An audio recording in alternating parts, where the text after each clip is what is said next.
장관님. 네. 이제 그만하시죠. 좀 뭐를요? 민망하지 않으세요? 네. 민망하지 않으세요?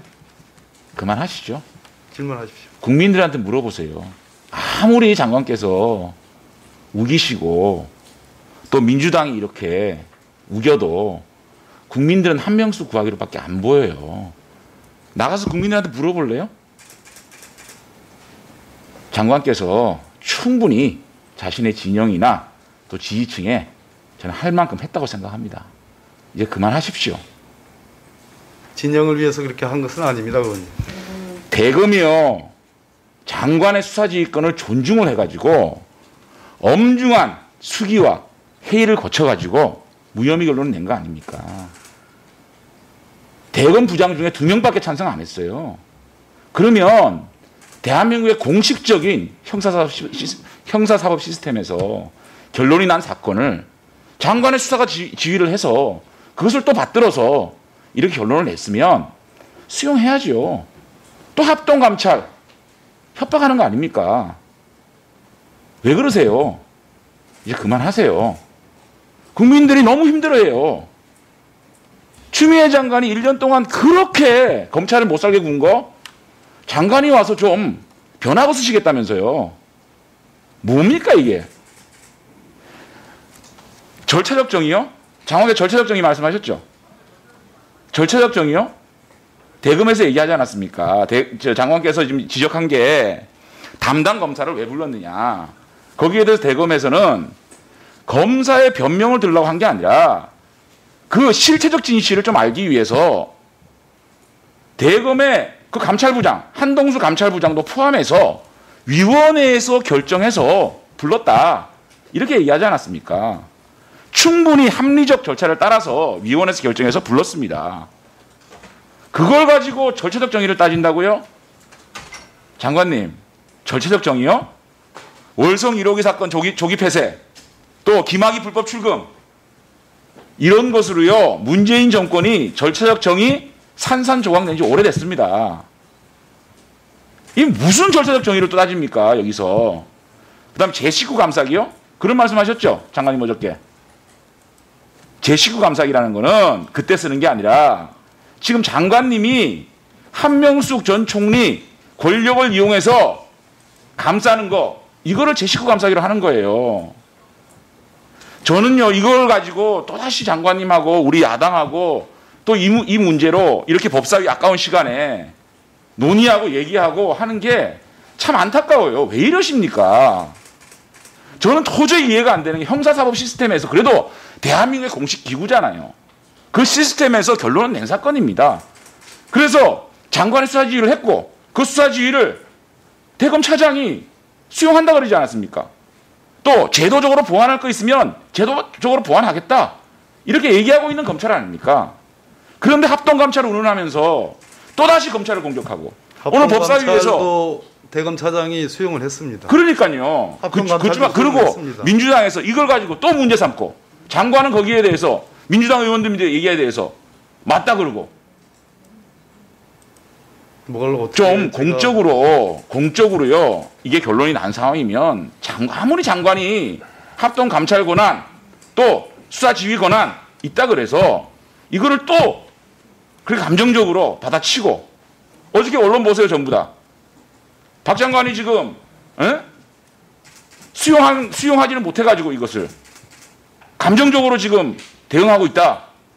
언론에서 그렇게 나오고 있지 않습니까? 국민들이 볼 때 뭡니까 이게? 총장 직무대행도 수용한다고 했습니다. 그럼 총장 직무대행이 장관 들이받으면 좋겠습니까? 그렇게 해야 되겠습니까? 아니 지금 의원님께서 대검 차장은 지금 수사 지휘권도 수용했고 또 장관의 그런 거 다 수용해가지고 하겠다는 거 아닙니까? 그런데 어저께 내용을 보면 제가 그러면 녹취록 까자고요. 대검에서 녹취록 낸다면서요. 그러면 여기 국회에서 갖고 와서 한번 까볼까요? 뭐가 어떤 절차가 잘못됐는지? 조금 자중할 필요가 있어요. 장관님, 제가 수사지휘권 발동할 때 참 안타까웠어요. 박봉계 장관이 왜 저러나. 꼭 저렇게 해야 되나. 그리고 장관이 이 사건에 대해서 6천 쪽에 달하는 그거 읽고 있어야 됩니까? 그렇게 이 사건이 중요한 사건입니까? 지금 장관이 할 일이 얼마나 많습니까?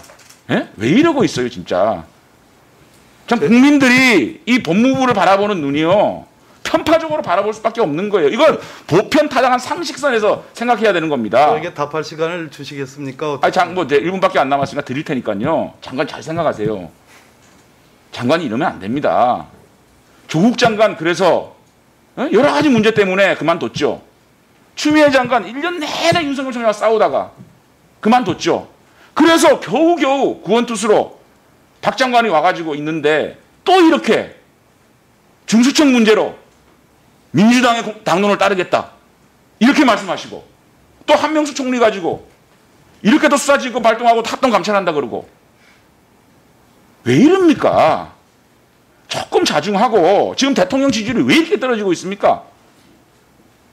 국민들의 이 민심의 도도한 흐름을 못 읽겠습니까?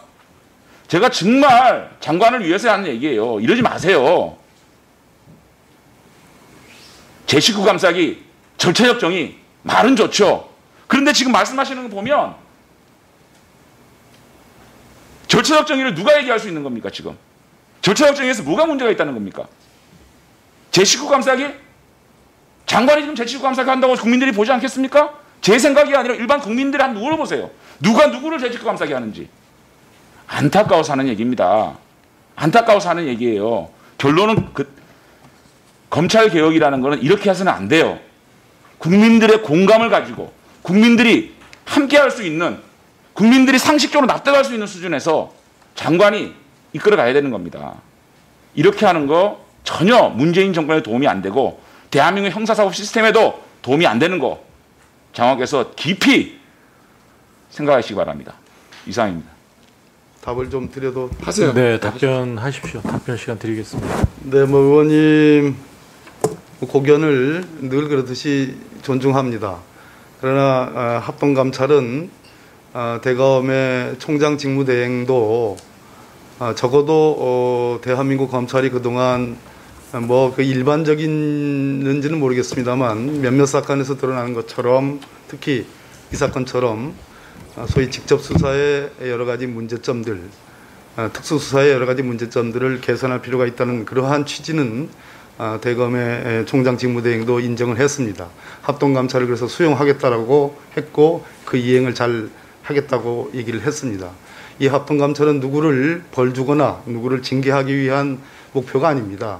검찰개혁의 차원에서 향후에 직접 수사가 갖고 있는 폐해가 있다면 그것을 제대로 진단하고 그럼으로써 제도 개선도 이루고 조직문화 개선도 이루고자 하는 것이 그 목표입니다. 그래서 합동감찰이 의원님께서 말씀하신 것처럼 어떤 감정적인 어떤 원인에 기인해가지고 발동된 것은 아니라는 점을 의원님께 설명을 드립니다. 좀 잘하십시오, 제발 좀.